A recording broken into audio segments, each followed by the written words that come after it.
Good afternoon, everyone. Today is February 4th and day 11 of the CLEAN program. I want to start today's video update with another question for you and ask you, are you investing in your health? And so many times when patients come in, or you yourself personally, as you begin to try to set goals for yourself, health goals, and try to leave the disease-minded medical model and try to go toward natural care and use your food and your diet and activity and supplements to maintain and actually gain and maintain health, you can look at this process in one of two ways. You can look at it as an expense to you, or you can look at it as an investment to you. And I think really if we can change our mindset and see the dollars that we spend on good nutrition and good food and clean water and good supplementation is really as an investment, not an expense. Now I have here the Copenhagen Consensus. This was a panel of 8 top economists, and 5 of those were Nobel Prize winners. And these individuals got together to try to find out how they could solve world issues, world problems. And one of the things that they came up with as a best practice, they said that if they could just provide micronutrient supplements for children across the world, that it would combat malnutrition, and that should be the top priority.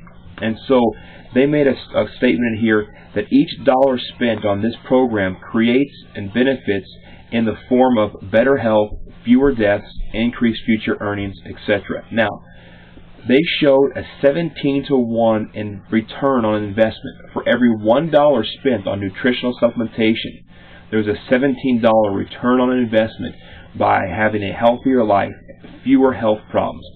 You want to ask yourself a question. Why is our healthcare spending out of control? We have more sick people.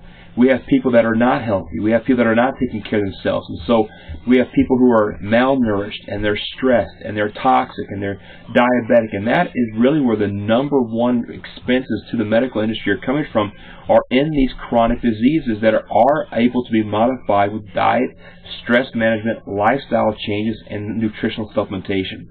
And so I'm going to ask you this question. What else are you going to invest in? If you don't invest in your own health, is there really anything worth investing in above your own health? Without your health, you can't have good relationships. Without your health, you can't have good job productivity.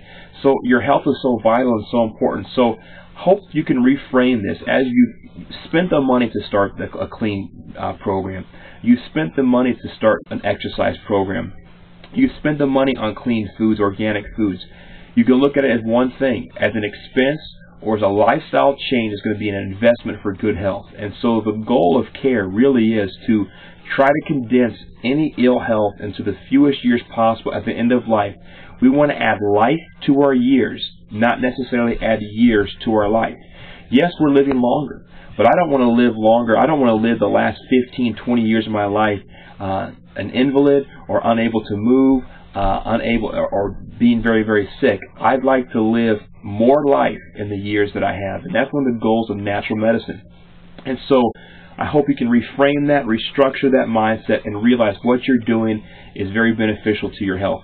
Anytime you choose to eat right, drink right, move right, sleep right, talk right, think right, poop right, the Magnificent Seven, anytime you choose to do one of those 7 things, guess what? You're benefiting your health, and it's never a waste. It's never a waste of time. I have patients come into me who have 15 or 20 or 25 years of ill health and very, very sick, multiple surgeries, diabetic, cancer, all these different conditions. And when they come in, they expect it to be an overnight fix. And unfortunately, nothing works overnight, and there never will be a silver bullet. But I tell you what, if you will start making the changes now, you can look back in 6 months and be happy. In 1 year, be happier. You're going to suffer one of 2 things. And this is a quote from Jim Rohn that I really appreciate. He says, all people will suffer one of 2 things, the pain of discipline or the pain of regret and disappointment. And so I hope that you're living a life that is not going to leave you with disappointment. But I hope that you can suffer. Yes, it does take some pain sometimes to discipline ourselves to eat right and do those things. But you know what? The dividends and the rewards that it brings are so valuable.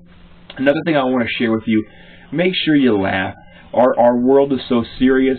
Just looking at the news online, I breeze through the Drudge Report and CNN.com and all these things, and the news is so negative. There's such a negative surrounding in our entire life. Try to find something good and positive in your day. Go buy a joke book, buy a comic book. I love Calvin and Hobbes. I love The Far Side. I love those things about baby blues. They make me laugh. They make me smile. Read some good joke books, and just make sure you take time each day to laugh and look at the positive things. Even when you're going through a healthcare crisis and you're trying to get your health back, you know what?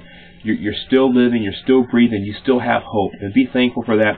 And just take time to smile, take time to laugh. So I hope things are going well for you. I'm doing great. And thank you guys for checking in on this update. Y'all have a great day, okay? Take care.